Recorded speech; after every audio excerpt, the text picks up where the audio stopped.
There are 3 easy steps in creating your resume link. Let me show you how. Step 1. Register. Go to www.jobs180.com using any browser and click Register Now. Fill out all the information needed. In choosing your resume link, use your full name so that it looks professional and it's easy to recall by potential employers. For example, Antonio Juan de la Cruz .jobs180.com. Step 2. Create and design. When creating your resume, make sure to complete your personal information and upload your profile picture. One of the highlights of the resume link is the portfolio section.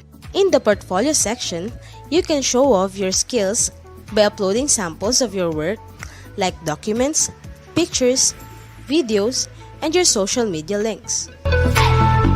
Your resume link also features different themes and you can upload a cover photo. This is a combination of a cover letter and a social network cover photo. Here is an example. You can also download a copy of your resume link and print it.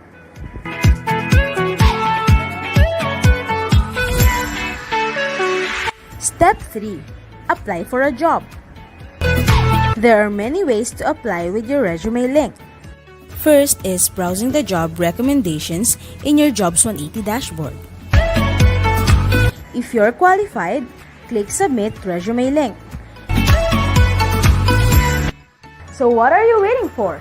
Dress up your next generation resume, stand out brightly among the competitive job seekers in the market, and win the heart of your future employers using Resume Link.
Good morning, everybody. Welcome to Jobs180.com's Marketing Me. We are live at University of Science and Technology of Southern Philippines, and today we'll be joined by speakers from CDO Food Sphere, and Alveo Land. But before we start, may we invite everybody for a short prayer.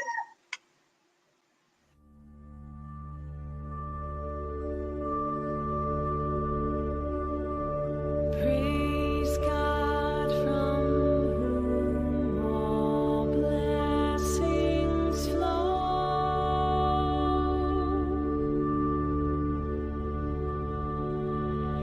Praise Him, all creatures here below.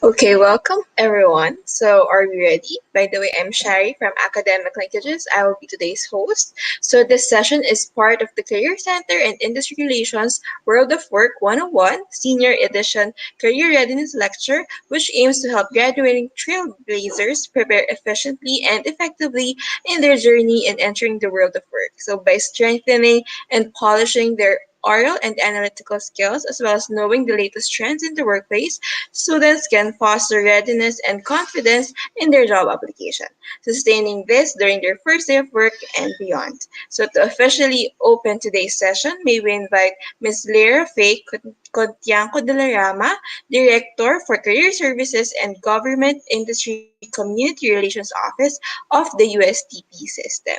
So, Ms. Lyra, the floor is yours. Good day, Trailblazers.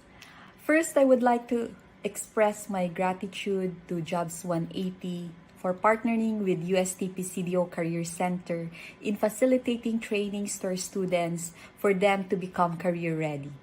We really appreciate this and we hope that this kind of collaboration will continue. According to National Association of Colleges and Employers in 2019, there are 8 keys for career readiness. 1 is critical thinking, 2, oral and written communication, 3, teamwork and collaboration, 4, digital technology, 5, leadership, 6, professional and work ethic, 7, career management, and 8, global and intercultural fluency. These are the essential skills or competencies that majority of employers are looking for graduates. It is important that you have to develop this while still at school, and so that once you go out the walls of our university, you are prepared to handle the challenges and contribute positively to the workforce. Remember that employers just do not take your word for it. You should have the ability to articulate your experiences, communicate your skills, and demonstrate your competencies. And the best way to do this is through application. Constant practice in honing your skills will surely land you for employment, or even better, being an entrepreneur. Participating in this training surely will be helpful in giving you the knowledge of having meaning in your experiences for you to be able to communicate and demonstrate them. So engage yourselves and be career ready. Thank you very much.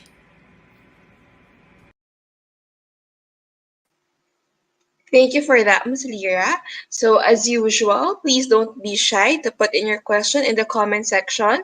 So, should you have further clarifications, you may also reach out to the USTP Career Center team. So, don't forget to share this to your friends too. So, here's your schedule for this event. So, we have number one, ResumeLink, which will be discussed by jobs180.com. Next is virtual interviews, which will be discussed by CDO FoodSphere. Top skills that employers look for, which will be discussed by Alveo Land. So shout out to everybody who will be watching us this morning.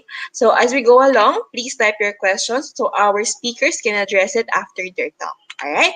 So for our first speaker is Sir Kim Chua. He is the managing director of jobs180.com, and he has over 20 years of experience in sales, marketing, business development, customer service, operations, business process, and human resources. He is a trusted resource speaker and has done over 1,000 career development seminars in more than 400 colleges and universities nationwide. Yeah. So, Sir Kim, if you're there, the floor is yours. Take it away, sir. Afternoon, everyone. Allow me to share to you how to make a job-winning resume. Yan. A lot of you are now looking for a job and exploring for the next chapter in your life. I hope that this session will be able to help you. Not only you, but the people that you know that needs help in terms of how to make a job-winning resume. Yan. So yan na tinatawag nating resume link. A lot of platforms right now, mga online platforms are being offered left and right. But for you to know paano to magiging job-winning tool or job-winning resume to, meron akong checklist. So go with me, with all these checklists. Your checklist should include the following. Number 1, kailangan mag-stand out ka. When you look for a job, you have to be able to stand out. Because if you're not going to be able to stand out, then I think you'll just be part of the crowd. You'll be one of the next applicant na wala lang, na hindi mapapansin.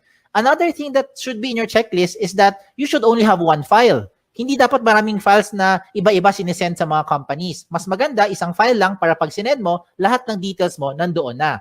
Another thing in your checklist is that it should make the process more efficient. Ibig sabihin, mas mabilis mag-submit, mas mabilis makita ng HR, at mas mabilis kayo makontak for possible next steps na or possible job offer na. Now, another thing in my checklist is that dapat tipid ito, wala itong gastos. The tool that I will show you today, wala itong gastos. Libre po ito. At higit sa lahat, ito ang pinaka-importante sa lahat. This should be in your checklist. The tool should be secured. Okay, more than anything, importante talaga ang data. Pero ang data ninyo, dapat yung protectionan. And using this tool, this is the most secured resume kung tawagin. Bakit siya tinawag na most secured resume? Let me go through the next slides na. Okay? Ito ang tinatawag na ResumeLink. Okay? A personalized URL for anyone can open online anytime. I will use an example para makarelate kayo. If you are John Santos, ang link mo or resume link mo pwede maging johnsantos.jobs180.com. Ganun lang kasimple. At yan na po ang resume link nyo. So how do you make one? Go with me through the 3 simple steps. First step is you have to register.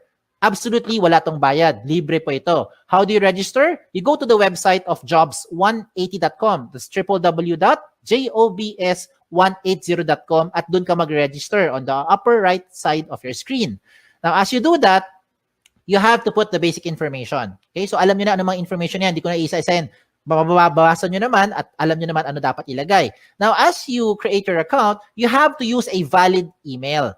Okay? Now, before we go to the email, paalala ko lang, sa mga nag-isip sa inyo, paano kung hindi ako si John Santos, ano gagawin kong resume link? O yan, baka nag-isip kayo eh. So, if ever lang, mayroon kang kapangalan, okay, just so happen na may ibang John Santos na nauna sa inyo, ano mangyayari? Magkakaroon doon na red na box, sasabihin niya, this name has already been taken. Huwag kayong malungkot, pag taken na, okay lang, just be creative. Pwede mo gawin, baliktarin mo, gawin mo santosjohn.jobs180.com o kaya J Santos, o kaya Santos J, o kaya JS, o kaya SJ. Depende kung ano gusto mo gawin. Basta importante, wala kang kapangalan. Okay, wala kang kapareho. Now, when you do this, huwag kayong OA. Do not create yung mga ganong klaseng over-creative na mga resume link because it doesn't look professional. Imagine submitting to a company with your resume link that says eljablo.jobs180.com. Hindi yan mukhang professional. Okay?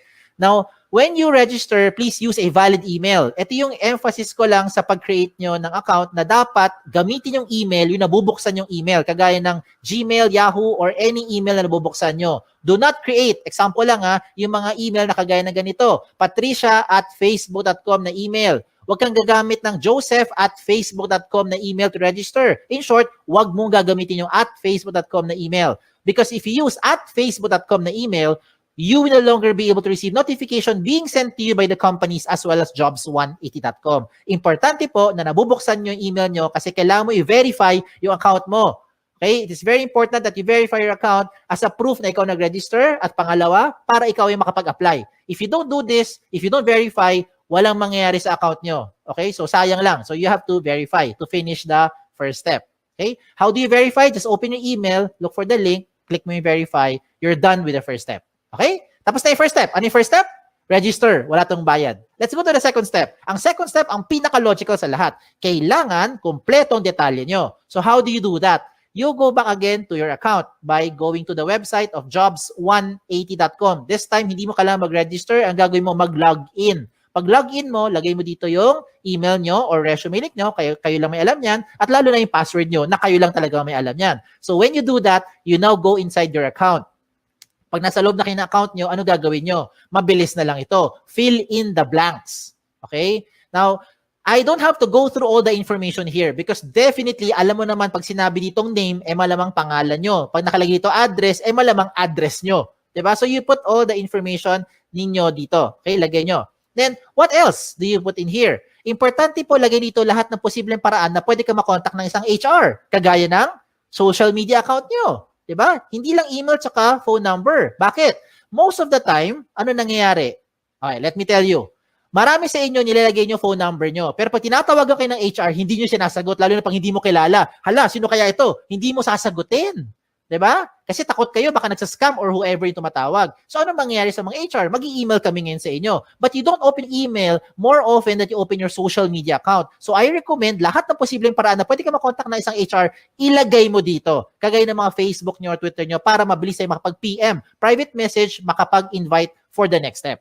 Okay? What else do you put here? You also put here your work options, yung mga work experience nyo. Pagdating po sa work options, you can see on the screen, you have 4 options na pwede nyo pagpilian. Parang switch lang yan. Yes, no switch, on, off switch. So you can choose here, example, looking for OJT, lagay mo yes if you're looking for OJT right now. And later on, pag hindi na, turn it off. Edi lagay mo na no. Diba? So depende yan kung anong mas trip nyo or ano mas pasok dun sa hinahanap nyo right now. What the system will do is it will try to match you with companies who are also looking for the same profile with what you have. Yan yung kagandahan ng tool natin. Hindi mo kailangan mag door-to-door para mag-submit ng resume link ninyo. Okay? What else do you put here? You put here your school under education. Even later on, okay, pagka-graduate nyo, you can also put here your schools. Yung mga nag-take pa kayo ng further studies, pwede mo rin ilagay dito. Okay, so walang limit sa space yan. Pagdating po sa seminars attended, ganun din. Kahit gaano karami, pwede nyo ilagay dito. Kahit magkopyahan pa kayo. Just make sure lang alam mo yung seminar na yon. Kaya baka matanong ka sa interview. Pagdating po sa certification, ganun din. Put all the certification programs that you've had, you put it here. Okay? When it comes to the achievement, do not limit your achievement only inside the school. Hindi lahat na nakikinig ngayon ay Dean's Lister. Hindi kayo lahat dito ay honor student. 'Di ba? Ayan, nag-agree marami sa inyo. So hindi lang po ang achievement nakabase sa academic excellence. Some of you are student leaders. So if you're active sa school, you also put it here kung ano yung mga pinagkakaabalahan nyo. And hindi lang sa loob ng school, even outside the school. If you're active in your barangay, halimbawa, isa kang tanod, ilagay mo dyan. 'Di ba? Yan yung mga achievement ninyo. So you put it here. Bakit? Because what you're doing now is you're trying to market yourself more effectively to that prospective company. Okay? Now, when it comes to the skills and languages, ito yung common observation namin mga HR. Pagdating sa skills, nilalagay mo lang na skills yung mga umiikot lang sa course nyo. Hindi porkat communication arts ang course mo, com arts lang ang skills na alam mo. Hindi porkat engineering ang course mo, ang alam mo lang na skill ay pang engineering. Hindi porkat tourism or HRM ang course mo, ang alam mo lang na skill ay pang tourism at pang HRM. Maybe some of you are into multimedia, into photography, into videography, into something else, arts, crafts, whatever. Lahat ng yan, skills nyo yan. Remember, what you're doing here is you're marketing yourself more effectively. Kaya kung ako sa inyo, ilagay mo dito lahat ng skills na alam ninyo. Pagdating po sa languages, ganun din. Huwag mong ilimit yan sa 2 lengguwahe lang. Because I'm sure alam nyo na yung 2. Kung 2 lang talaga alam nyo, din 2 lang. Ano tong 2 to? English and Tagalog or Filipino. Okay? Now, if you know other local dialect, Bisaya, Kapampangan, Sabacano, Ilonggo, you can also put it here. If you know foreign languages, German, French, Chinese, Japanese, diba, Korean, pwede mo ilagay dyan. Okay? Walang limit sa space yan. When it comes to the references, sigurado ko yung mga references nyo, kilala nyo. Ang malaking tanong dito kayo ba'y kilala nila? Sana oo, di ba? Kasi madalas pag tumatawag kami sa mga references nyo, hindi kayo maalala. So please tell them, ginawa nyo silang reference para at least they know what to tell about you. Okay? Now at this point, to make your life easier, kung sakali lang nakagawa ka na ng resume nyo in your Word file or maybe in your doc file, depende kung anong file nyo, PDF file, whatever file you have. Kung nakagawa ka na ng resume nyo, simple na lang. Just copy all the information inside dito. No, ilagay mo sa loob ng resume link. Just transfer them here inside the resume link para maging secured yung data nyo. Okay? Kung bakit secured, I'll tell you as we go along. Okay? So yung mga sinabi ko, I think alam nyo na yan. Alam nyo na yan. Okay? Itong mga susunod kong papakita, ito yung mga amazing na portion. Let me start with the portfolio section. Ano yung portfolio section? This is the part where you now upload evidence of your skills. Example, ano yung ebidensya na graduate na kayo later on? Diploma. Diba? Transcript. Ano pa? Toga, hindi ebidensya yung toga. Okay? Kung ano man meron nyo, di ba? Certificate, diploma, yan, ebidensya yan. Okay?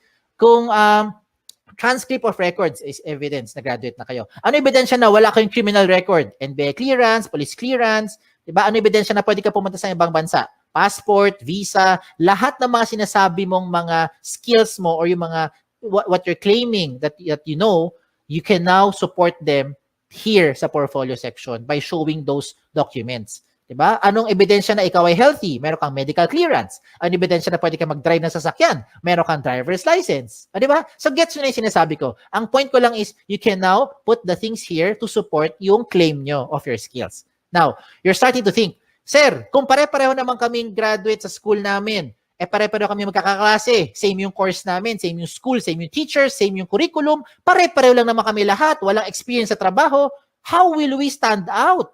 Ayan, di ba? Okay, ito ngayon yung isang magandang recommendation ko sa inyo on how you now stand out. You get your smartphones. Kunin mo yung mga smartphones nyo. Kung wala, manghiram sa kaibigan. Okay, hiram mo sa kaibigan mo. I-record mo yung selfie video mo. You say something interesting about yourself. Record it in about 30 seconds to 1 minute lang. Huwag na masyadong mahaba. Ano gagawin mo? Pretend that you are being interviewed by the HR. So you answer basic questions like, tell me something about yourself. O, di ba? Ano yung mga gasgas sa tanong natin? Why should we hire you? O, di ba? Just imagine na tinanong ka ng HR at sasagutin mo na lang siya. Ang maganda lang ngayon, recorded mo. So, kung di mo type yung sagot, edi-delete mo. Pag type mo, you save it. Then you upload it sa YouTube or sa Vimeo. Maraming mga video channel na libre, mga video converter sa online. Hanapin mo lang. And when you're done, you put that video link doon sa portfolio section nyo. O, di ba? This time, it will definitely make you stand out because depende na to sa diskarte mo on how you're going to present yourself. Okay? So I leave it up to you on how you do that. Now, another thing for you to do, na sure akong hindi to makokopya ng classmate mo, ay yung picture mo. Diba? So you put your profile picture here. Now, when it comes to the picture, hindi kailangan sobrang formal na formal. Hindi kailangan pumunta sa studio. Huwag na kayo gumastos. Ang importante dito, tumingin kayo sa camera. Plain background. Okay? Plain background, tumingin kayo sa camera. Wear something, of course. Wear something decent. Okay? Do not upload profile pictures that look like the right side of your screen. Yung mga sample na yan, hindi po maganda example yan. Okay? So, huwag kayo maglagay ng mga kasi mga sample ng profile picture. Now, another good thing pa that will make you stand out using the resume link is your cover photo. Yes! A picture paints 1,000 words. Yan ang kasabihan na very, very applicable dito. A lot of you who are listening today, hindi kayo gifted with writing skills. Hirap kayo i-express ang inyong feelings at inyong thoughts into words. Hindi mo ma-type, hindi mo ma-sulat. Tama? Hirap tayo eh. Bakit? Hindi natural sa atin yan. Pero pagdating sa picture, kaya mo i-express yung inyong personality. Look at the examples I'm showing you. Look at the one on the left. Ano siya? Isa siyang ophthalmologist or optometrist. Sabi naman ng iba, eye expert. Di ba? Yung sa kanan, ano siya? Sabi ng iba, sir, parang IT. Sir, techie siguro kasi maraming gadget, pati stapler, gadget niya. Diba? Halimbawa, o sabi ng iba naman, sir, parang makalat. O depende na kung how you are going to interpret it. But now, the way I see it, itong taong to, multitasker. Okay? Another good example I'm showing you is this one. Someone from psychology, someone from neurologist, or maybe someone who knows left and right. Ganun lang kasimple. No? So depende yan how you're going to express yourself. Okay? Another good example pa, ito. Itong person na to, ang gusto niya sabihin, there's no shortcut to success. You will be able to reach your goal by taking one step at a time. O, di ba? So, I'm showing you good examples. Hindi yan member na Akit Bahay Gang. Hindi rin po yan social climber, in case that's what you're thinking. So, kung nagpakita ko ng magaganda example, I will also show you yung mga hindi magandang example para wag niyong gagayahin. Huwag kayong magpapaka-misteryoso. Okay? Make sure you put your picture there. Okay? Kasi maraming pangalan ngayon interchangeable. Ako mismo, guilty ako dyan. My name is Kim. A lot of people think babae ako. Ako rin mismo, napagkakamala ko yung mga aplikante, pinakita ko, Chris, George, Alex, Sam. O, diba? Minsan isipin ko, Joey, lalaki. Yung pala, babae. Diba? So, you better put your picture there para at least alam ng HR who to expect. Okay? Now, when you make your resume link, dapat may laman talaga yan. Kasi kung walang laman yan, ganyan itsura niyan, blanco. And how do you expect companies will look, or HR from companies will look at your profile if you submit to them resume links that look like this? It's like submitting a piece of a paper, bond paper, or long bond paper, short bond paper na walang laman except pangalan mo. And that's the same as this one. So hindi yan papansinin ng mga HR for sure. Okay? Sayang lang oras nyo tsaka oras ng HR. Kailangan attractive. Okay? When I say attractive or catchy, do not overdo it naman. Now, this is just in my opinion. In my opinion, I think this one is not a good example kasi ang dating niya parang tamad, parang happy-go-lucky, parang chill-chill lang, no? Parang ganoon na dating. So, I leave it up to you on how you'll be, expressing yourself na dito. Okay? So, sa mga personality nyo. Alam niyo na anong dapat nyo gawin at hindi nyo dapat gawin. So, showing a very good example is si eye expert. Tignan mo, lahat ng detalye niya, kompleto. Everything from top to bottom, kompleto lahat ng details, including yung kanyang mga portfolio section na nagpapatunay na siya ay isang licensed ophthalmologist. Pinakita niya lahat ng mga posibleng hingiin pa sa kanya ng mga HR. So bakit ko sinabi sa inyo na papabilis yung buhay dito? Hindi lang buhay nyo. Pati buhay rin ng HR na papabilis. Because once you submit all this information to that company, when the HR opens your resume link and sees everything about you, dalawa lang ang pwedeng mangyari niyan. One is, nahuli mo attention, gusto kanya ngayon kausapin or schedule for the next step, like interview or possibly job offer, or hindi ka nag-fit. Yun yung second. Di ba? Para at least, ang maganda rito, hindi na pabalik-balik, hindi na siya tatawag para sabihin, hello ma'am, meron ka bang evidence na graduate ka na talaga sa school na yan? Can you send me your transcript? Diba? Can you send me yung mga evidence or yung mga sample skills or sample work mo kasi you are in IT or in graphic design, diba? Gets mo ibig ko sabihin? Wag nang pabalik-balik, sayang yung oras. Okay? Time is of the essence, lalo na ngayon. So you put everything there, at least pag nakita ng HR, diretso na kagad sa pagprocess sa inyo. Okay? A lot of you are now thinking, Sir, pag gumawa ako ng resume link at nilagay ko lahat ng information ko dyan, baka naman yung mga data ko nakakalat na sa buong mundo. Baka naman yung mga information ko nakalantad na sa buong internet. The answer is, no. Kaya nga siya tinawag na the most secured resume.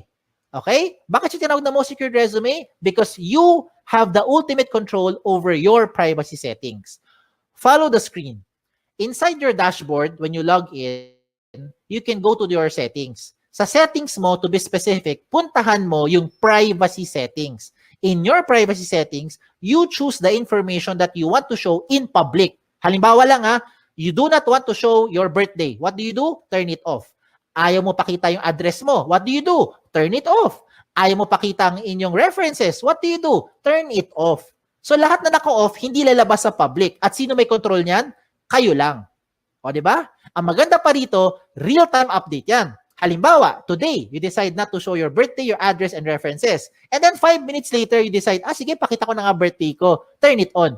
Real-time. 5 minutes later, the moment you save your settings, lahat na binigyan mo ng resume link, updated na rin sila real-time. As in real-time. Di ba? Ayos, di ba? Sige, tuloy natin.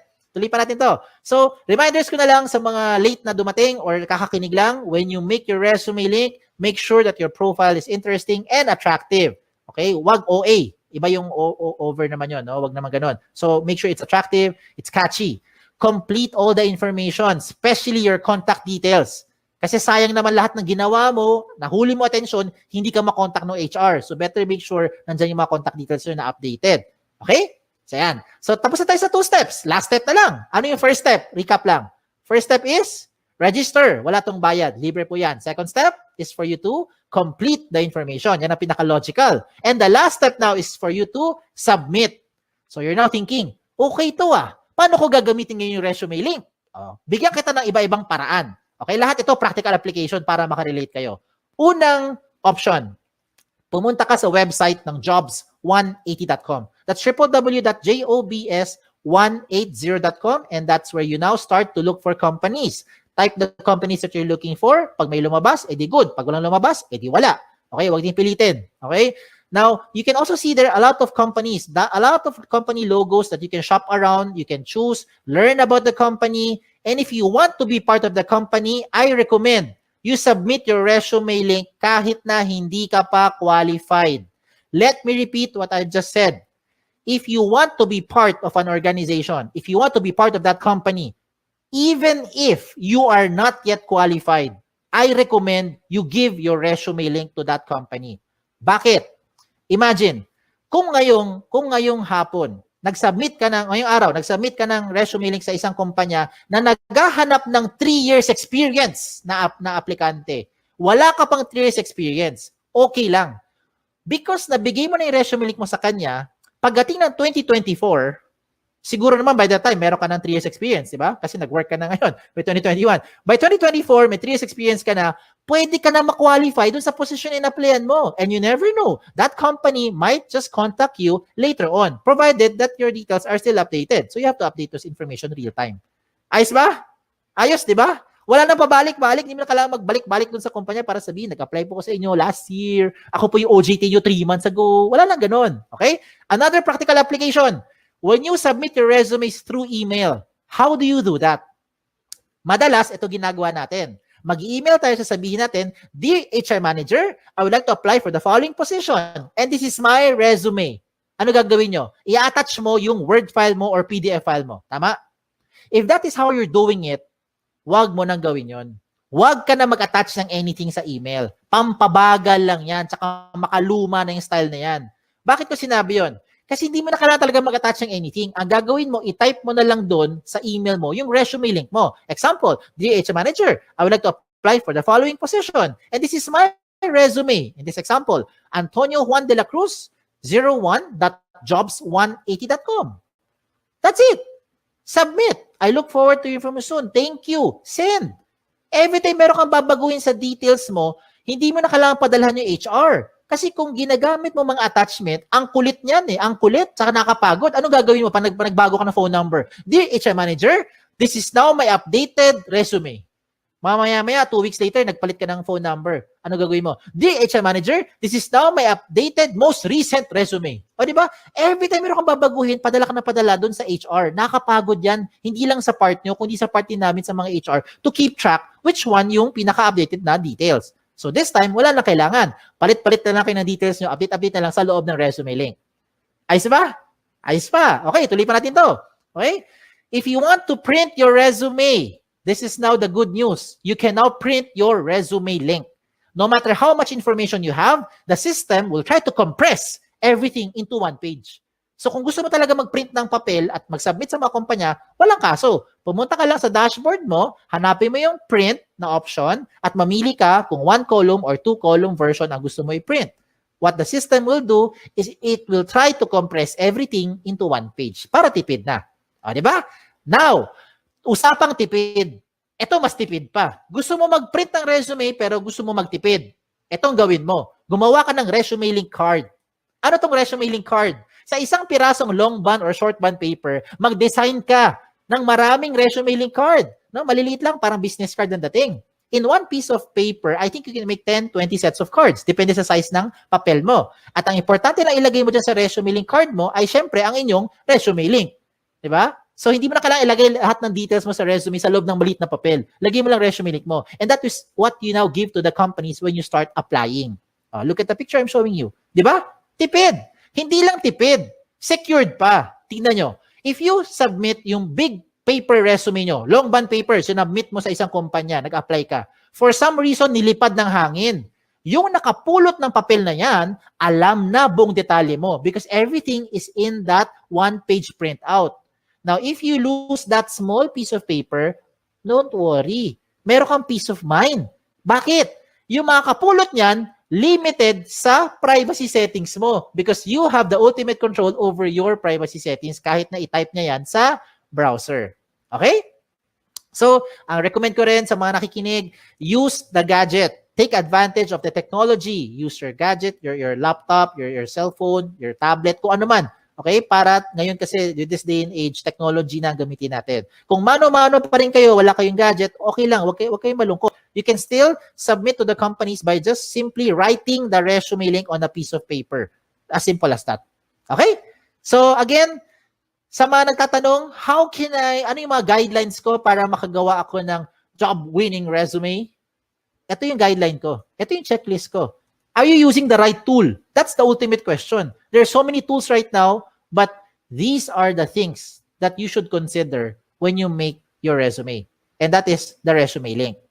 It already addresses the following. Number 1, security ng information mo. I hope by this time, you have peace of mind. Ito na ang pinaka-secure na information because you have the ultimate control over your privacy setting. Pangalawa, the speed of hire becomes faster. It becomes more efficient because whatever you need, whatever the HR needs, you can already put it inside the resume link. Another thing is that it's flexible. If you want to print, just in case lang gusto mo talaga mag-print ng resume nyo, you have the option to print it. And you don't have to worry about saan ko sinave yung file na yan, saan ko tinago, wala nang ganon. Just log into your account and print. Mamili ka lang kung 1 column or 2 column version.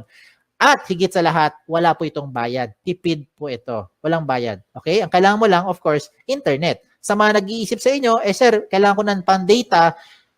Pwede ka naman makakonect sa internet na walang data eh. Punta ka sa libreng wifi. Di ba? Baka yung kapitbahay nyo may libreng wifi, o makagamit ka muna. Later on, pag may trabaho ka na, may sweldo na, bayaran mo yung wifi niya. O di ba? Bawi-bawi lang yan. No? Give and take. And there are a lot more benefits to just what I've mentioned. Marami pang iba. You can share your resume link to whatever platform you want to share it to. Gusto mo i-text? Gusto mo siya i-private message? Gusto mo i-send via Viber? Kayo bahala. Pwede mo i-share. Basta kayo may control. Ganun lang kasimple. No? Kung hindi mo ito binigay sa kahit kanino, hindi malalaman to nung taong yon. And you don't have to save it to whatever USBs or hard drive. No need na. Wala rin tong mga tipong version na kailangan pa mag-compatible. Walang ganun. Lahat ito compatible. Pwede lahat. Okay?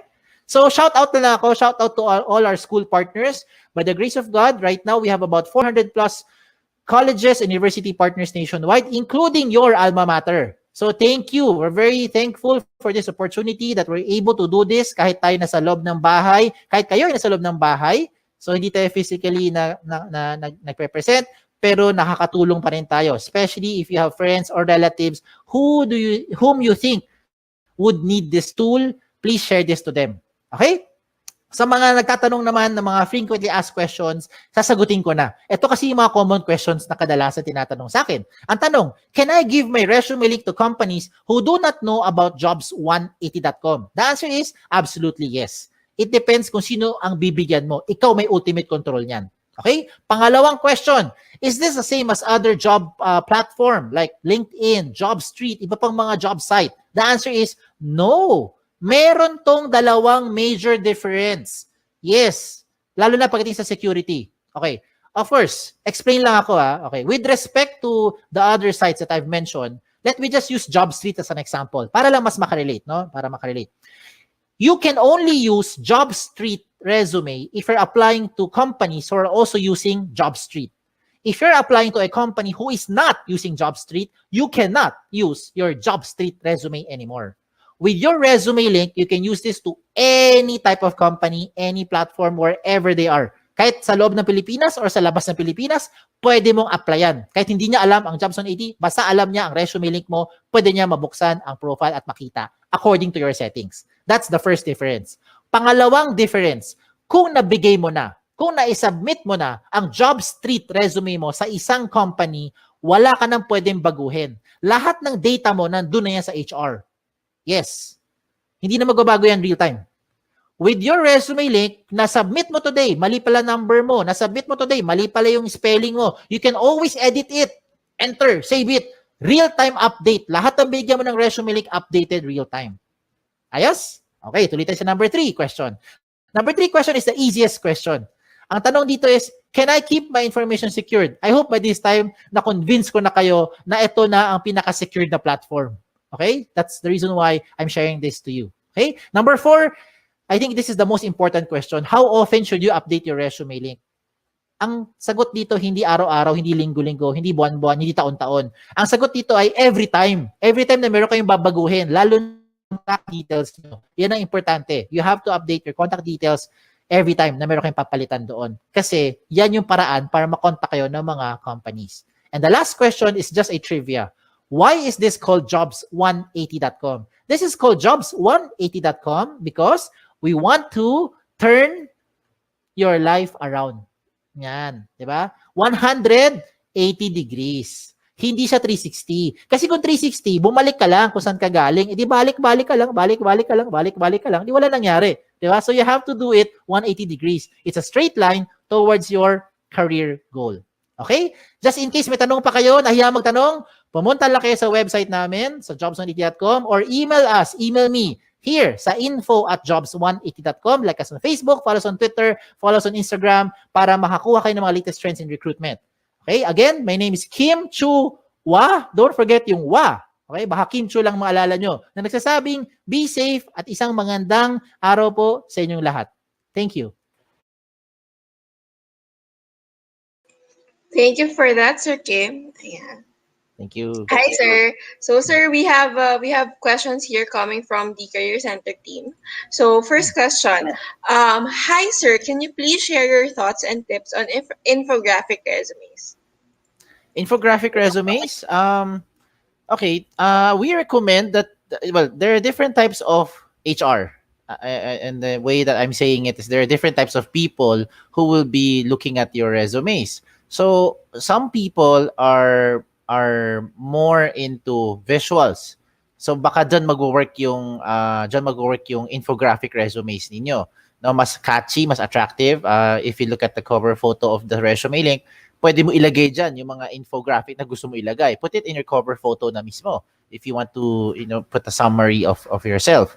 Now, if you have more information you want to share, halimbawa lang, talagang puro images yung laman ng resumes mo. Halimbawa, even your birthday, gawa ka ng calendar, tapos nalagay mo kung anong month yung birthday mo, anong color, anong day. Depende, no? How we be very creative about it. Then what I recommend is you can attach it all in your portfolio portion, or in your document or portfolio section.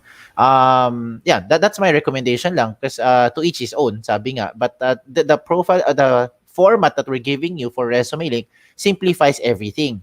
So kung ikaw ay mapasulat, sulat mo dyan. Kung ikaw ay mapa-image, ilagay mo yung image mo, 'di ba? So yan 'yon. So maximize the tool. Yan yung maganda sa resume link. Flexible yan. Okay? Ayan. So, thank you for that, sir. So, siguro, sir, ang danger lang kapag masyadong gumagamit ng infographic resumes, masyadong visually laden. So, mahirap hanapin yung information, hindi That's makita kung saan correct. yung Oo. educational background. So, wag lang kayo masyadong ma-carry away, ma-carried away sa paglalagay ng mga images. Ganyan. Make Yes, sure naman naalala ko lang. Yung sinabi ko nga kaninang ah, sample, kung yung birthday mo, gagawin mo infographic, baka yung buong 12 months of the year, yung calendar, kukulayan mo yung isang buwan. oo. Tapos out of the 30 days or 31 days in that calendar, kasi sabi mo February, kahit 28 days na nga lang yung February, kukulayan mo yung isang box out of that whole 28 days. So, tama ka, Ma'am Shari, no? Medyo straining to kung titingnan mo, lalo na kung mga information. Na-imagine ko lang, paano ko Kasi yung may address mga mo kaya? creative, individuals talaga.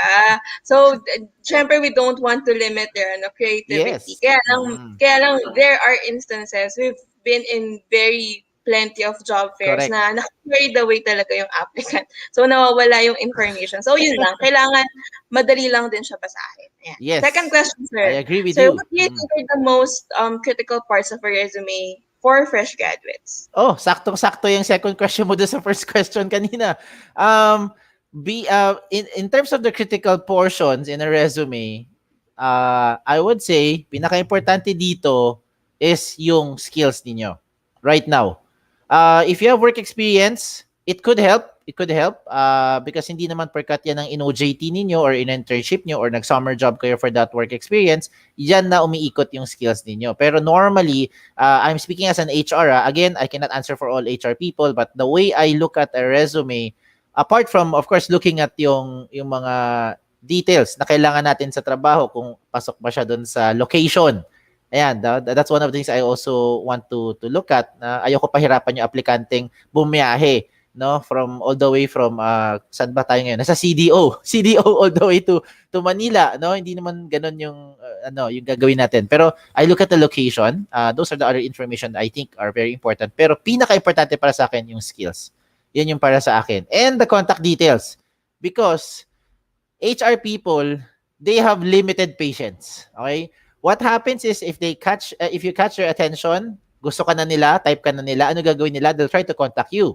That's the first thing. That's a normal thing that they'll do. They'll try to contact you. Normally, they'll call you sa cell phone. Oftentimes, hindi sinasagot yung cellphone. Next, ano gagawin? Try sila i-message sa email. They will not reply sa email. So, ano next resort natin? Mag-PM na tayo, private message sa Facebook or perhaps kung saan man available pa na resources na gagawin. Hindi pa rin sumasagot yung aplikante. I don't think magtatsaga na yung HR sa inyo, di ba? So, normally, they'll do it once, twice, tama na. No, huwag nyo i-test yung patience ng HR. So, always be ready to answer that call, lalo na sa contact details nyo, update nyo. So, para sa akin, yung skills nyo, at saka yung contact details nyo, yan yung dalawang pinaka-importante for me when I look at yung profile ng isang resume. Alright, so thank you for that, sir. Ayan. So, salamat, sir. Right now po, this video will be played by the USTP Career Center Yes. team. So, in different classes naman po for their seniors. Ayan. Yes. Thank you, sir. So, salamat din po. Salamat. Be safe, Be everyone. safe, sir. Okay. Thank you. Alright. So for our second speaker, we'd like to call on Ms. Sheena Abellera de Jesus. She is the recruitment head for CDO Food Sphere. Ms. Sheena has over a decade of HR experience specializing in recruitment across various industries, and currently she's the current Recruitment Section Head of CDO Foodsphere Incorporated. She's responsible for developing and executing robust strategies and programs that would provide the organization with the most qualified talents. So she graduated from De La Salle College of St. Benilde with a degree in BSBA Human Resource Management and also earned her MBA from Ateneo Graduate School of Business. Miss Sheena, if you're there, please join us. Hi, ma'am. Good morning. Hello, good morning. Good morning, Good morning. everyone. And ma'am, for this event, this will be streamed by the USTP Career Service team. So they will be playing it by demand on their graduating classes, seniors, as part of their World of Work 101 series. Ayan. So this is part of it. Mm, So ma'am, can we test your screen po? sure.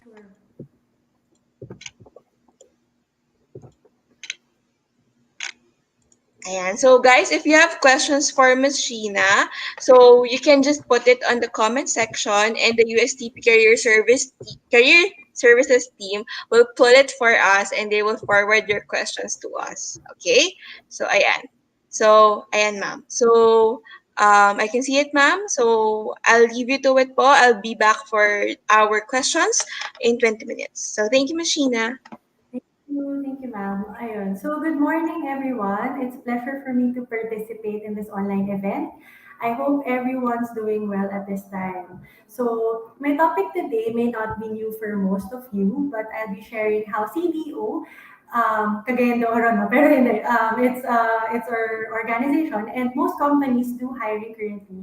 Given that most organizations have shifted to incorporating technology in recruitment, with the goal of still keeping everyone as safe as possible.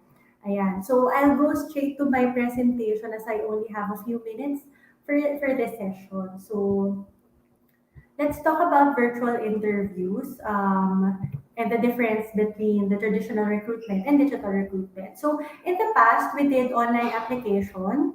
In the past we did traditional recruitment. So we had walk-in applications wherein people would be printing their CVs and then handing it door to door to their prospective employers.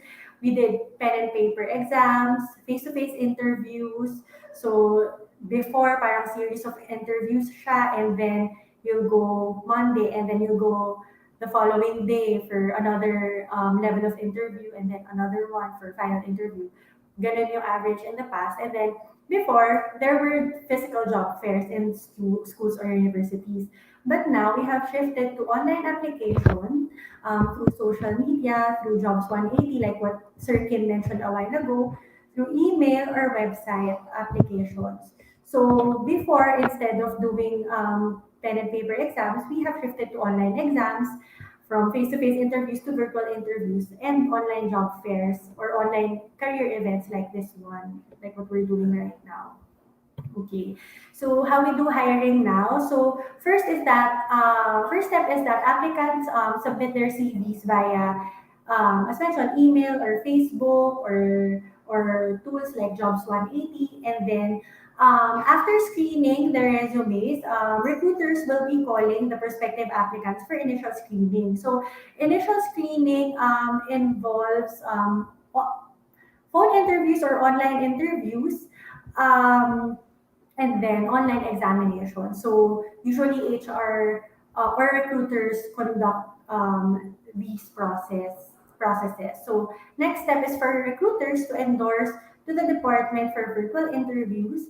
And then if everything goes well, we will be doing background investigation. So usually we will be calling your former professor, or if you have a job experience already, your former superior or the HR of your company where you experienced working. And then if everything goes well, if you passed all the assessment process, we will be proceeding with the job offer. And then usually now we allow submission of pre-employment requirements online as well through email or yeah, usually through email. And then day one onboarding. So all processes are being conducted online unless a face-to-face meeting is necessary. So usually candidates or new hires report to their office on their first day already. Okay. So what are the challenges that we are experiencing given that we have transitioned already to digital hiring or digital recruitment? So actually this is the basic and most usual challenge that we are experiencing, that not all applicants have good tools needed in an online hiring process. So usually may mga concerns in terms of having a good laptop or mobile phone, especially yung slow internet connection. Ano naman yung mga advantages? So number one, if hiring process is more efficient, convenient for both interviewers and interviewees. So no need for everyone to commute or to experience traffic. So number three, it's safe. So this is the primary goal for going digital, especially at this time, to keep everyone, both the employee and the applicant, safe. We reduce physical exposure to avoid the possibility of spreading the virus. And we are constantly in communication with our local government and Department of Labor to make sure to comply to the protocols that they set. So, yeah. Um, so we'll go now to some tips on how to prepare for a virtual interview. So I have 6 bullets for this. Number one, research. Research about the company and the position you're applying for. So during interviews, it's important for us to know your level of interest in in applying in our company. So this is being manifested usually on how well you know the company and the products or service that we offer. So usually when asked anong favorite mong product ng company, para make sure that it came from the company where you're applying for, not from a competitor's product. No? So yun. So number two naman, answer questions using experience. So um, usually fresh grads would have the inclination to answer questions, yung mga hypothetical answers like, if that happens to me, I will do this or I will do that. But instead, try to relate the specific question to a project that you did in school or extracurricular activities you did. So, for example, I can relate that scenario to a project I had in school or an activity that I did, or like I led a project and then this happened. So yun. So we can assess better how you handle certain situations. Okay. Number three, give your full attention. So don't allow anything to distract you. So since you're at home, since you're not physically present during the interview, make sure that you inform your family members that you have an interview to avoid having them call you or maybe utusan kayo in the middle of the call so that you won't be distracted. Also have the mindset that in the duration of the interview, there will definitely be certain noises that may affect your attention. So, for example, tahol ng aso or ano ba, tilaok ng manok. So, these, pag na-distract kayo, these may affect your answers during your interview. So, yun. Number four, provide honest answers. So recruiters are trained to detect if you are telling the truth or lying. So better if you answer honestly. So aside from integrity issue that may be associated with you, if ever that you answer if falsely or dishonestly, we can also endorse you to a role that will fit you better. So feel free or to let us know if you're not open to a shifting schedule, for example, or a desk job. So if you prefer pala a field work, so we can find a job match for you. so that also we can achieve a lasting or a long-term relationship then with you. So, number five, be presentable. So, avoid using, so ito very basic, no? So, avoid using your pajamas or sando. Instead, wear a blouse or a collared shirt. So, this is a way of telling the interviewer that you prepared for the meeting. So, this goes as well with your environment. So, make sure to clean the area that can be seen in the video as it gives out a good impression that you are organized. Yeah. Number six, lastly, be on time. So test your audio, your video, and your connection prior to the call. So make sure everything's working. Siguro 5, 10 minutes before the interview to avoid delays. Kasi may times na naglalag yung internet or naglalag yung connection mo or your laptop tapos malilate ka during the interview. So, these are the tips for you to prepare for a virtual interview. So, I hope this will help you also prepare you know, in the near future.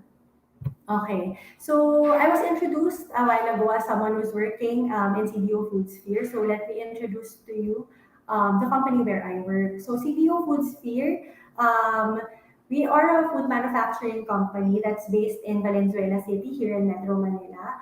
We have a manufacturing plant in Valenzuela as well as in Malvar, Batangas.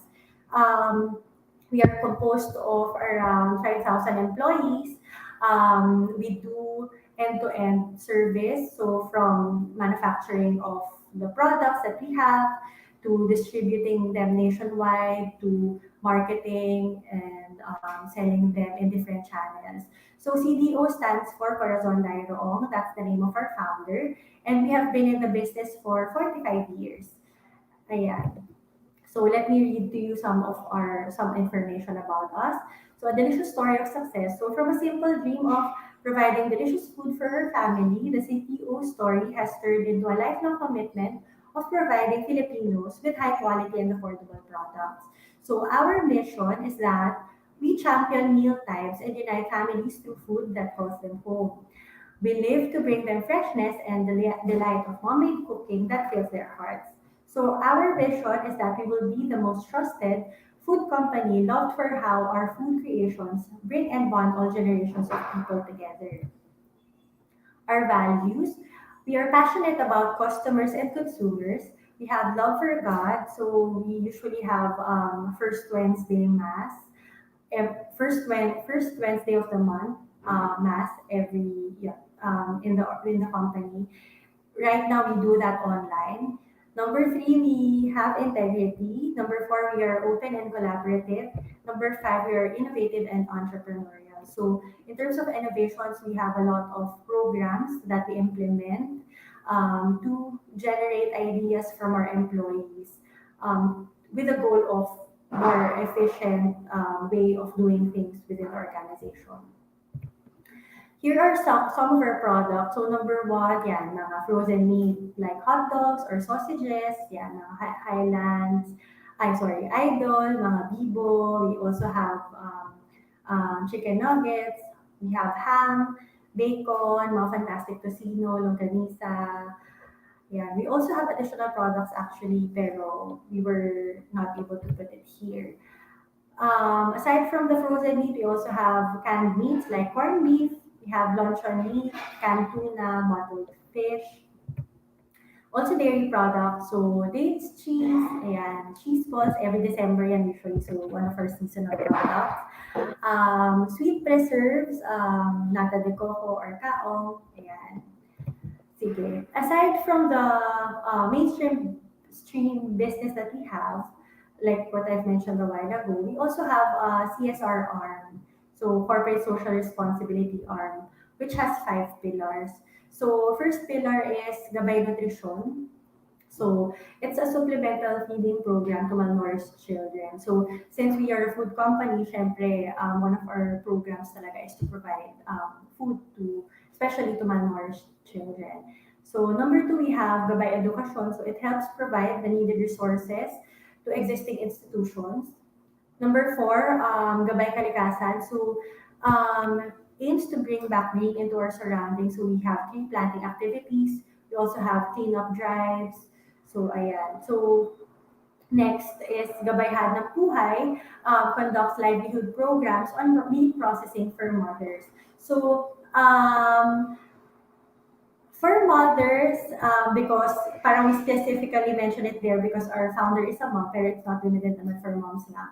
And then meat processing because our main products are more of meat processed food. Okay. And then gabay lingkod, so it's the response to the various needs of the community. So usually kapag ka may calamities or may bagyo or lindol, so yung mga affected areas or yung mga affected people, we provide help to them or assistance. Ayan. So, as a company, we believe that we are responsible to keeping our environment clean and green. So, we have several programs such as wastewater treatment, recycling efforts, use of solar energy, and as much as possible, we try to reduce the use of plastic. So these are some of our ways to be sustainable, no, as an organization. So I don't have a slide about our job openings, but usually yung mga vacancies namin in Visayas and Mindanao are under sales, and under yung mga branch operations namin. So in CDO, usually yan, mga sales yung mga hinahanap namin. So, ayun. So, yun lang. That's the end of my presentation. So I hope you will keep CDO in mind as one of your prospective employers in the near future. So if you would want to get in touch with us, so here's our email address, our Facebook page, our website, and here's our link to jobs180.com. So thank you everyone and stay safe. Thank you, Ms. Sheena. So it's time for questions. So, ma'am, we have a question here coming from Sir Eddie Kyle. Hi, ma'am. Can you suggest some tips on how we can effectively structure our answers to interview questions, just like you said earlier about experience? Okay. So usually, for example, I'll just give an example na lang to answer this question. For example, you are being asked, how do you handle stressful situations? So usually, di ba, parang other people would be answering, if I experience a stressful situation, I usually pause, ganyan. So, or I will assess the situation. So usually naka-future tense siya.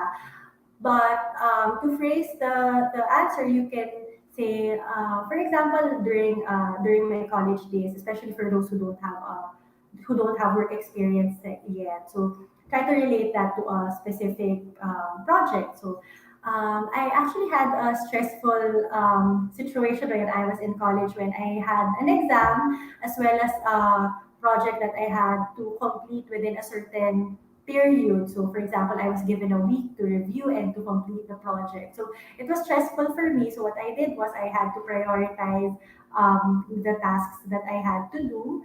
And then I sought help also from my professor on how I can do my activities or tasks more efficiently. So yun. So and then the result of that situation was that I was able to pass the project, and I was also able to submit it on time or pass the exams that I had during that time. So parang for me talaga, try to remember your experiences in college kasi your experiences will not be put to waste.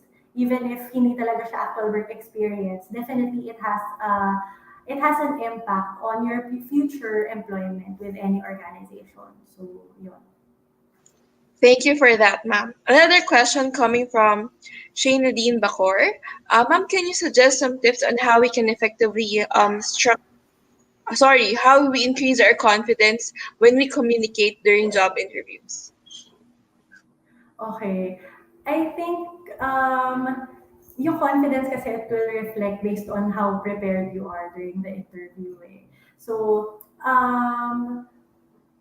but first siguro eye-to-eye contact, even if it's online. Kasi 'di ba minsan pag online kasi paano ba yung eye to eye sa online? Siguro nakatingin sa screen or yun, hindi yung nakatingin ka sa taas or sa ceiling, ganyan. And then when you answer questions, may minsan kasi confidence also has something to do with the volume of your voice.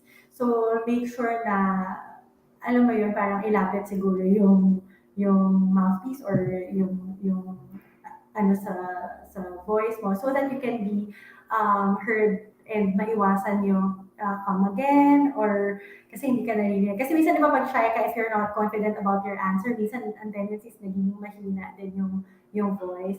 So yun, tapos avoid yung mga gestures din na unnecessary. So try to answer also straight to the point. So when you're asked a question, try to answer it na concise. Kumbaga in one to two sentences in the first or second sentence na nasagot na yung answer. And then you can expound naman after. So ayun, I think in terms of the confidence talaga more of the eye contact, gestures, volume of the voice, and yung preparedness mo din talaga before the interview. So yeah. Thank you for that, ma'am. Ayan. So, non-verbal gesture and tone, no? Ano naman, mga non-oral communication yung makakatulong sa atin to make sure na confident tayo pagdating sa interview natin. Ayan. So, thank you for the tips, ma'am. Ayan. So, again, thank you for being with us this morning, Ms. Sheena. Thank you for the time. And we hope that we can have more of you po in the future sessions that we'll be having in other schools naman po, ma'am. Yun. So, Yes, guys, if you have definitely. Ayan, so you can apply online.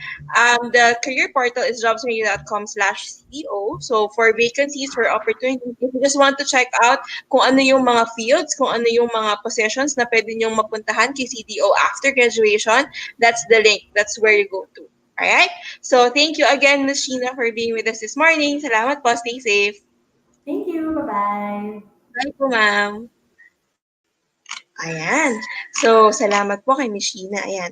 So, guys, don't forget, if you have questions na since hindi na tayo live pag napanood nyo to, just direct your questions to the USTP Career Center team. So, they'll be the one to pull the questions and they'll send it to us so we can answer. Alright?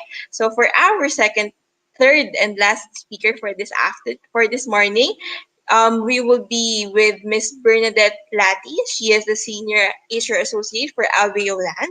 So Miss Bernie has been with Alveoland for 2 years and 6 months now, and she's been working in the recruitment field for almost 7 years. So with background in other industries such as startup tech firm and executive search firm, she is currently handling the recruitment of salespeople in Alveoland nationwide.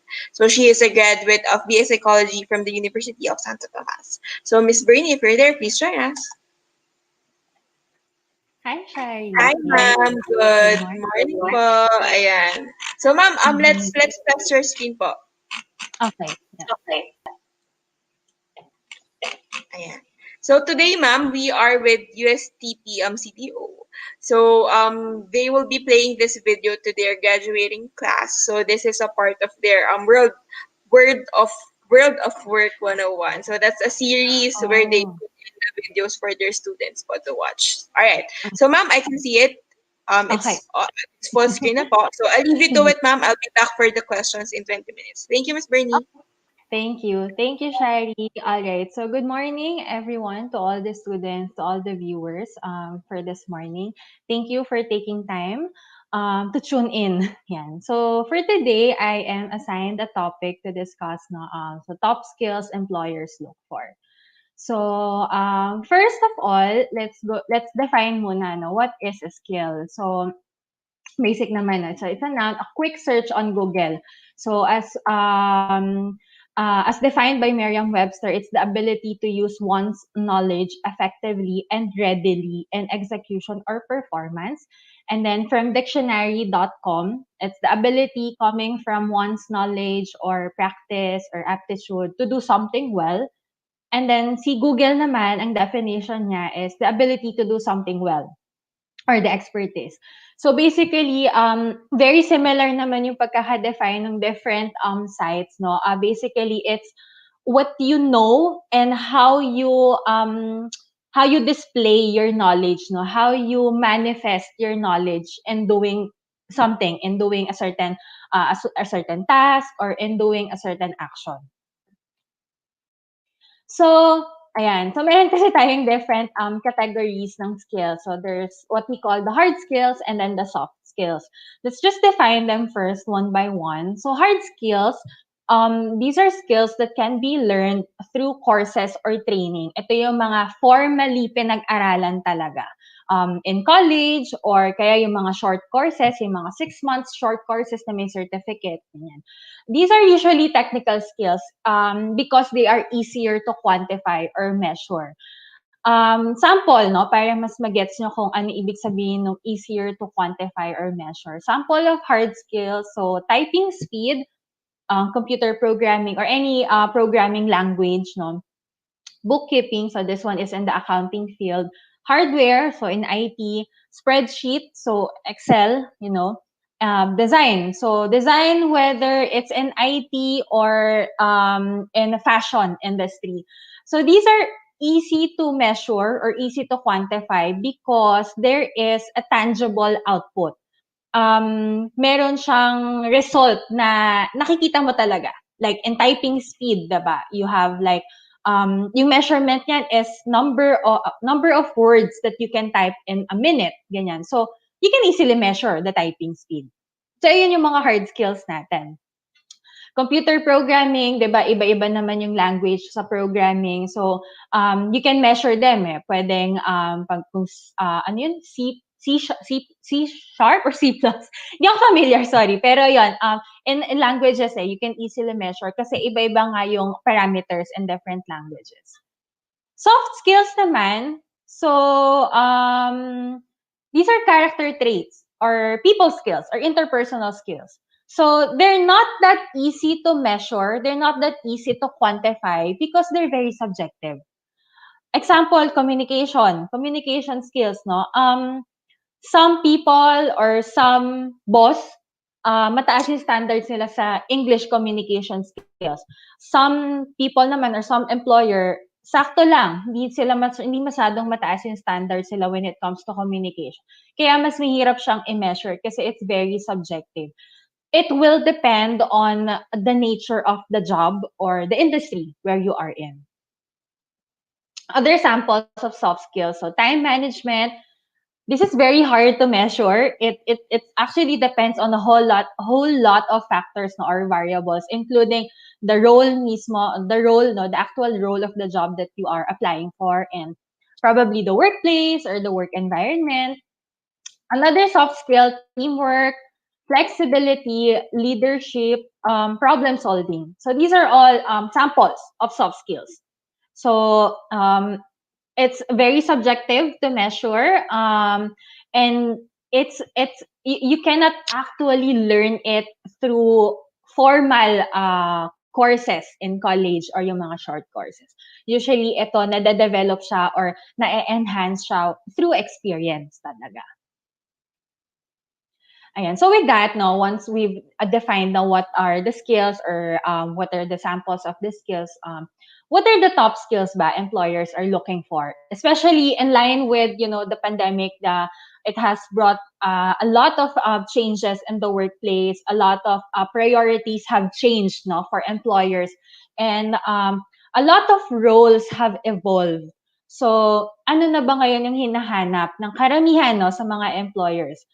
For me, professionally, no, I cannot actually answer what is on top of my mind kasi it actually depends on what you are applying for, on the nature of the job, what is the need of the company.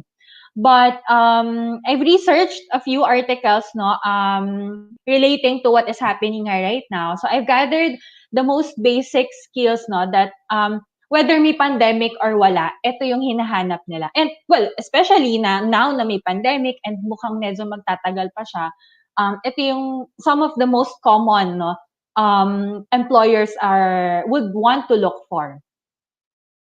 Communication skills. So this is very basic, no? Communication kasi, it's being able to communicate through different channels. So pwedeng through text, chat, or email. So those are non-voice. Pwede rin namang through call. Kahit na nag-work from home karamihan sa mga employers, no, they still do the call. So virtual. Ayan. So hindi man siya actual na face-to-face, pero you can still see the actual the actual face, no. Communication is not just you talking, or it's not just the speaker speaking. um it also involves, your audience or the listener to be able to understand what you're saying.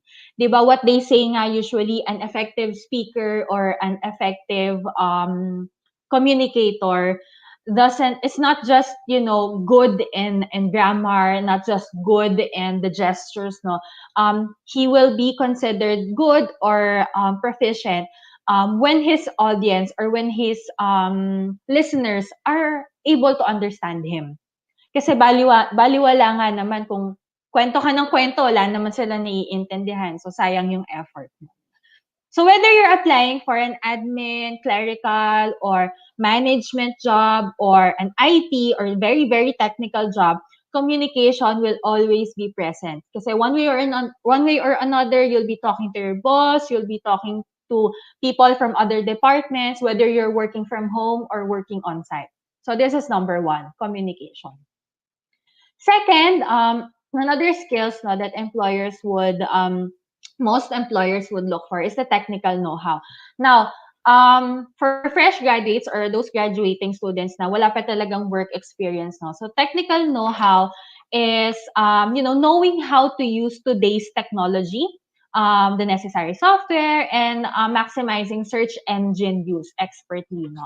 Lalo na ngayon, most of the employers are working from home, so it's very important na you're knowledgeable, no, and the basic softwares, particularly the Office, Microsoft Office, yung Word, Excel, PowerPoint. So yun yung basic kasi for graduating students or mga fresh grads. Other roles, no, it depends din kasi talaga on the role. Other roles, particularly IT or yung mga mas technical talaga, they require specific software. So, usually naman, yung mga software na yon, if you're a graduate of computer or IT courses, nagagamit nyo na siya during college talaga. So, somehow, meron na rin talagang knowledge for those na technical roles talaga. Next is critical thinking. So, critical thinking is having the ability to analyze a situation, as a whole, no, or finding solutions, finding patterns, and drawing meaningful conclusions to reach a solution to a problem. Critical thinking, this is going to be critical. This is going to be crucial, no? Especially now, there's still the COVID, the virus, no? And even if post-COVID, no, scenario, this is going to be critical pa rin kasi businesses will still continue to face challenges that will require the employers or that will require you, no, to be innovative in problem solving and communicating frequently.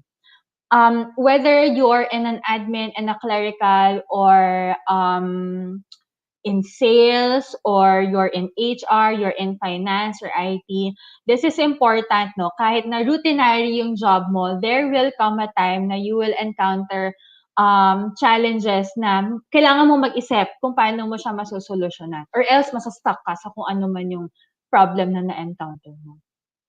So this is also one of the top skills employers look for. For fresh graduates or graduating, you can actually display, or parang you can critical thinking can come from what you've experienced in college during your internship, or kung meron kayong certain projects and specific subjects, no, na talagang napaisip kayo, parang you went out of your way to think or to find for a solution, no, para makapasa kayo sa subject na yun. So, pwedeng doon manggaling yung critical thinking natin for those na wala pa talagang formal work experience. Another skill is flexibility. So, as you can see in the picture, it's literally flexibility, no? Pero in the workplace, no, I think, well, as I've searched, no, a lot of articles mention flexibility. It's going to be one of the key skills, no, in 2021. 1 year into the lockdown, we're probably all used, no, to the new normal. Pero it's likely to change again, 'di ba? Parang ngayon, 'di ba, kaka-announce lang na merong parang yung NCR Plus, yung may bubble, and it's good until April 4. So a lot of changes are happening very quickly, no? March na, 3 months into 2021, sometimes it still feels like 2020, minsan feeling natin parang 2019 pa rin, ganyan. Flexibility, employers would want to look for candidates or for applicants, no, that are comfortable with, changes. People who can work around, people who are confident that they can manage, changes, yung mga changes, lalo na yung every month magpapalit ng quarantine status from ECQ magiging GCQ, magiging MGCQ, ganun. So it's a plus, no, for employers. Kasi this will help also in the business. Even the hiring managers, kasi sometimes wala silang magawa kung ito yung dinidictate ng national government. So they have to adjust. So the candidates that they're looking for, the new hires that they're looking for, must also be able to cope with all these changes, with all the sudden changes that's happening. Another skill, of course, teamwork. So we've all been hearing teamwork siguro ever since high school, no? But it's also present and it's also needed in the workplace. How well you can collaborate, and how you can take on responsibility while building positive working relationships. No?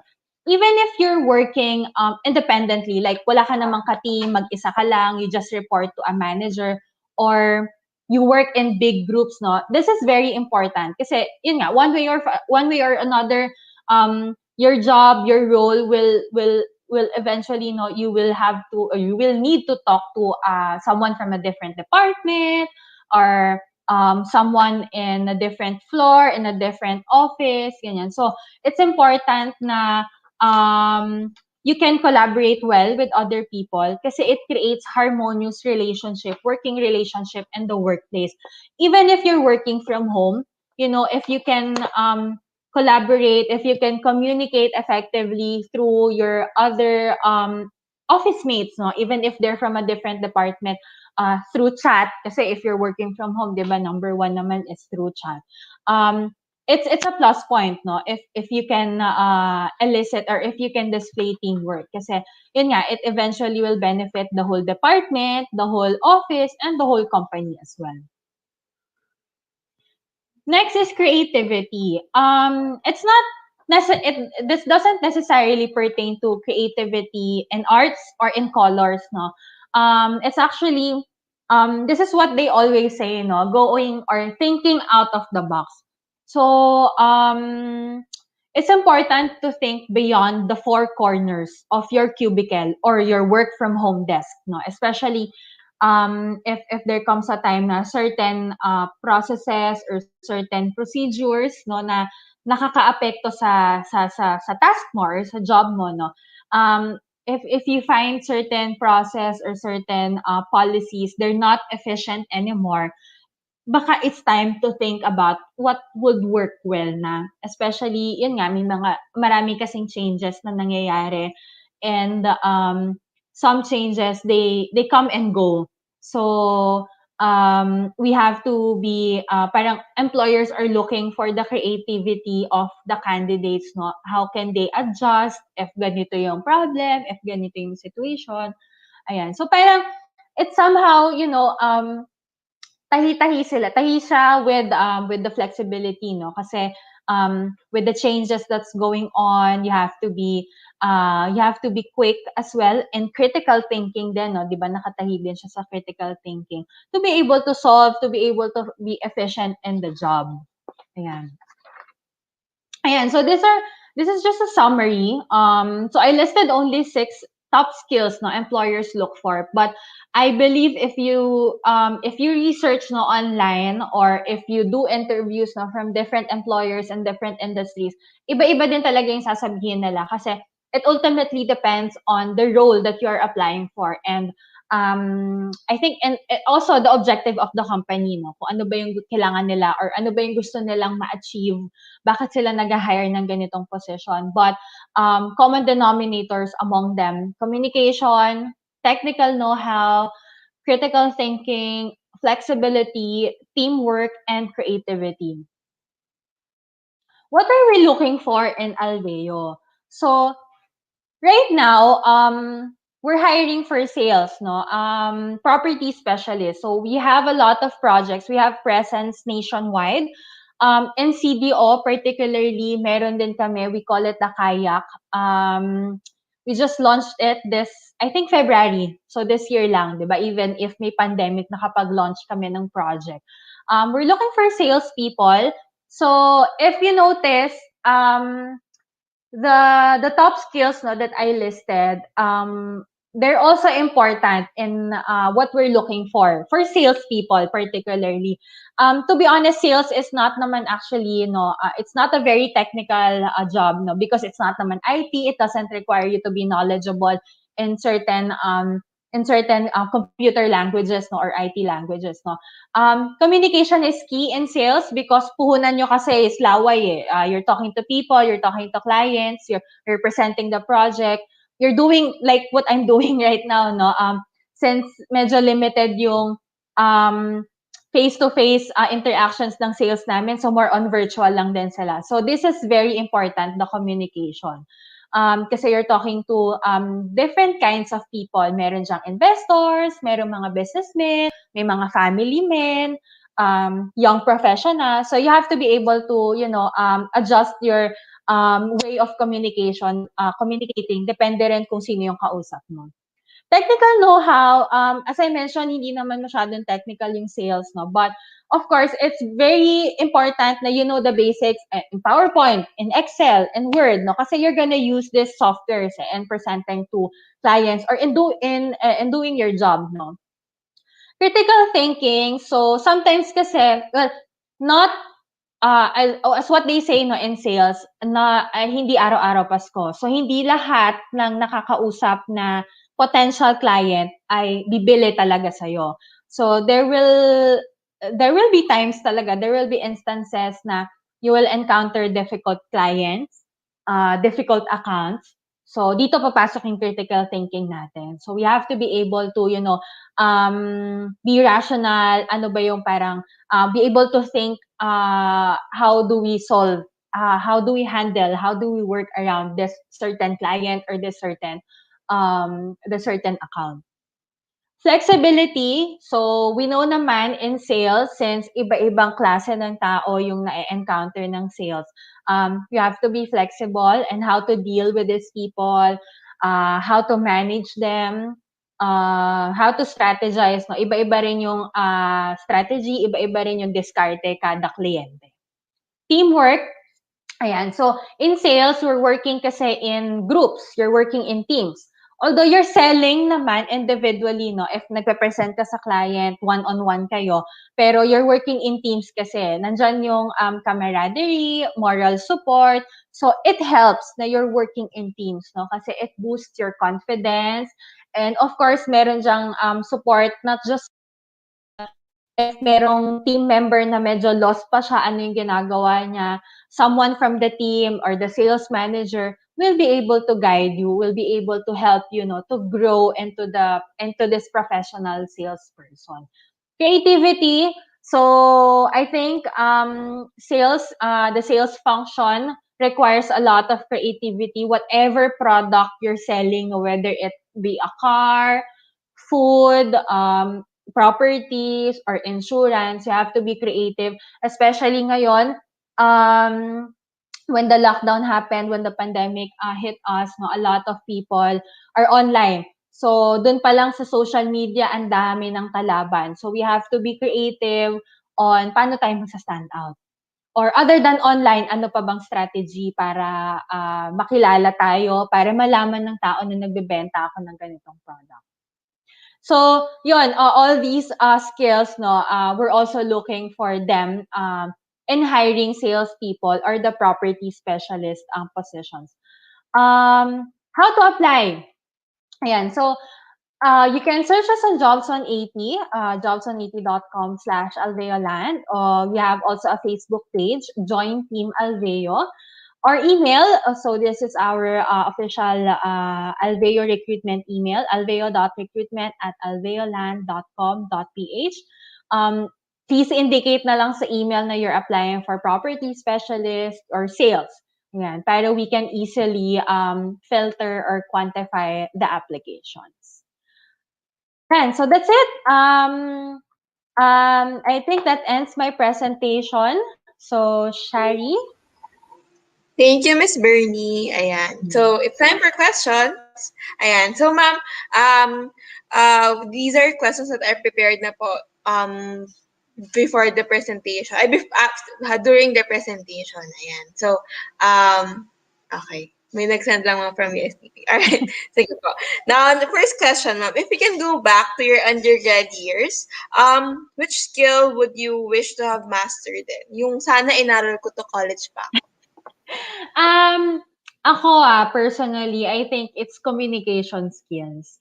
Kasi when I was in college, so I took up BS Psychology nga, no? Actually, when I was still in college, I wanted to pursue kasi the clinical field or the clinical aspect of psychology. So, doctor or psychologist, MD, ganyan. And then during that time, I was very shy kasi parang dumating sa point na kung doctor ako, kailangan ko makipag-usap sa mga patient or co-doctors ko, 'di ba? So parang pwede bang ano na lang, type-type na lang ako kasi I'm super shy. Then eventually, I think towards the latter end of patapos na yung college nung medyo na-practice ko yung communication kasi there's the thesis, of course, we're dealing with people, nag-i-interview kami ng mga respondents and yung OJT namin na-expose din kami. So parang nung natapos lahat yon, nang hinayang ako, sabi ko, pwede ba ako mag-extend sa OJT, ganyan. Kasi parang gusto ko pa, parang na-enjoy ko na talking to people na-practice na yung how I communicate, how I present myself, yung English fluency ko medyo nag-improve din siya, no? Kasi dati, di naman ako nag-i-English. Sa school, Tagalog lang naman, di ba? So, parang I think if given a chance, no, yun, I'd be able to, practice more on my communication and whatever job kasi I apply, I think, no, yun nga, it's a key role kasi it's a key skill, no, communication. So, sana mas na-practice ko pa siya before. Me too, ma'am. Same, same. Sana Excel. Excel pala, ma'am. Ako, yun yung gusto Oh, kong master. yeah! Oo Nag-aral nga. ako ng Excel college pa. Ayun. Ayun. So, second question, ma'am. When in your experience of working with fresh grads, what are their best assets, and what are the things that you think they can still improve on? Yan. For fresh grads, I think ang best asset talaga nila is yung flexibility tsaka creativity. Kasi they're fresh from school eh. Hindi pa polluted yung brain nila. Wala pa sila masyadong exposure sa workplace, wala pa silang bad experience sa dating boss or sa dating company. So very fresh pa yung minds nila. They have a lot of creative juices and they're very flexible kasi nga hindi pa nila alam kung ano talaga yung gusto nila eh. Kasi fresh grad pa sila. So, they're very much willing to try this, to do this. So, that's why, I think, no, that's one of their best assets talaga. In terms of what they need to improve or what they need to work on, no, since nagsisimula pa lang sila sa workplace, siguro, aside from the technical know-how, syempre depende rin yun sa role na ina-applyan nila. Critical thinking and yeah, the communication pa rin kasi is there. Kasi with communication, you'll be able to improve on it through experience lang din talaga eh. Practice ka lang ng practice, more experience lang talaga para mahasa kayo. So, with more experience, with more jobs, or with the longer the tenure in a job, no, mas may enhance na yung communication. And also the critical skills, kasi ito yung parang mga skills na nag-improve lang talaga with experience eh. Hindi naman siya, hindi mo siya parang ma-improve in parang applying for a certain course or for a certain certificate. So, I guess yun siya.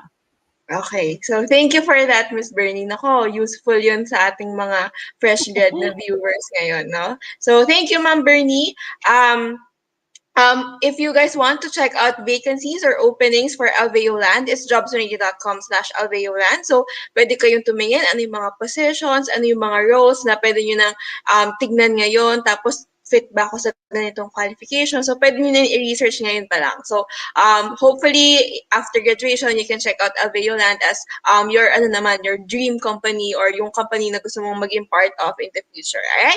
So, Miss Bernie, again, thank you for your time, for being with us this morning. And we hope to have you po more in the future sessions po for other schools naman. So, thank you, Miss Bernie. Alright, Have a thank good you. day po. Thank you. Stay safe. Bye. Bye po. Ayan.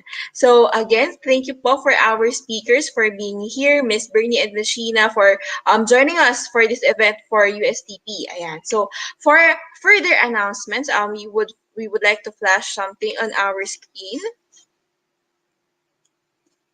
Ayan. So for future announcements, you can check out the career USTP Career Center Facebook page. Sorry, we have to evaluate first. So for the people who are watching this, so this is for the career USTP students or graduating class. So you can evaluate the event here. So if you're watching post event, and so this is where you evaluate this as proof of your attendance for the Career Center team. Ayan. So, for announcements naman po, ayan. So, to all graduating USTP students, kindly please complete your USTP link profile for the Career Center office to sign for your application for graduation clearance. So if you have any more concerns or any more queries, you can visit their FB page at USTP Career Center for the step-by-step guide on how to navigate the USTP link. Ayan. So here's the link to the evaluation form. So for people who are watching post-event, again, so this is where you evaluate, and this is proof of your attendance that you did watch the webinar for this event.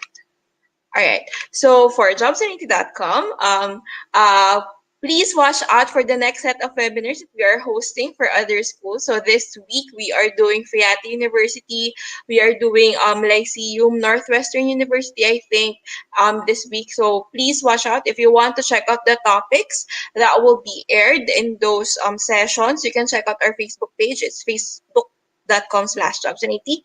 And to our sponsor, thank you CEO Group for being one of our corporate sponsors for this event. Please check out the CEO store in Lazada and Shopee or at the nearest mall in your area to shop for your corporate needs. So for career opportunities, you may visit jobsanity.com/CEO Group. And so for our closing remarks, may we invite Ms. April Marie Alexis Rosales, RPM Head, Career Center and Industry Relations Office, USTP CDO.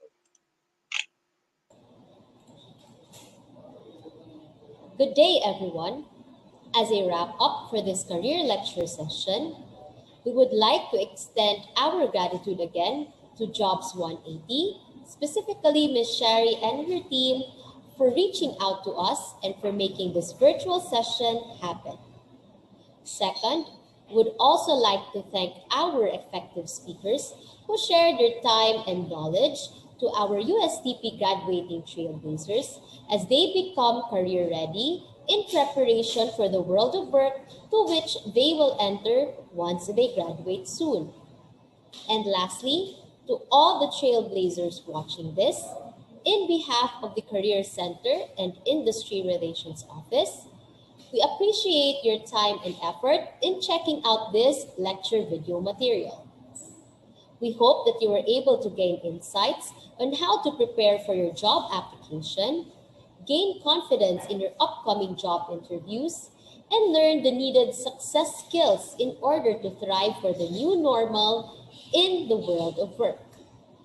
We're very excited for you to apply all your learnings as you continue on to becoming your best self. Again, good job, and we wish you the best of luck as you realize your career goals. Thank you so much and have a great day ahead. Thank you for that, Miss April. Yeah, so to officially close our session, Miss April, thank you again for being with us. Thank you again to the USTP Career Center team for inviting us for this event. And again, for those people who watched us, thank you for lending your time. So we hope to see more of you in the future sessions, and we hope na i-maximize natin yung opportunities na mga lecture series and webinars like this. So thank you guys for learning with us. See you and have a great morning. So stay safe. Bye.